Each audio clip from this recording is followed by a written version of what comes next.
সঙ্গে কুরআন পড়তে বসেছিল। মসজিদের শান্ত পরিবেশে ছেলেটি বাবার দিকে তাকিয়েছিল মুগ্ধ চোখে, যেন কিছু একটা শিখতে চায়। বাবাটি কুরআনের সূরা পড়া শুরু করলেন এবং ছেলেটিকে সুন্দর করে বোঝাতে লাগলেন। বাবা বললেন, এই কুরআন আমাদের পথ প্রদর্শক। এতে আল্লাহ আমাদের জীবনের সমস্ত নির্দেশনা দিয়েছেন। আমরা যদি এর শিক্ষাগুলি মেনে চলি, তবে আমাদের জীবন অনেক সুন্দর হয়ে উঠবে।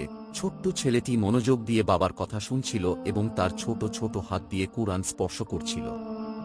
বাবা আরও বললেন, আমরা যেমন নামাজ পড়ি, রোজা রাখি, আমাদের সবকিছু আল্লাহর সন্তুষ্টির জন্য করা উচিত। এই জীবন খুবই মূল্যবান এবং আল্লাহ আমাদেরকে ভালো মানুষ হতে বলেছেন।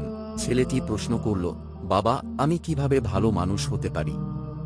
বাবা মিষ্টি হাসলেন এবং বললেন, তুমি সত্য কথা বলবে, মানুষকে সাহায্য করবে এবং সব সময় আল্লাহর কথা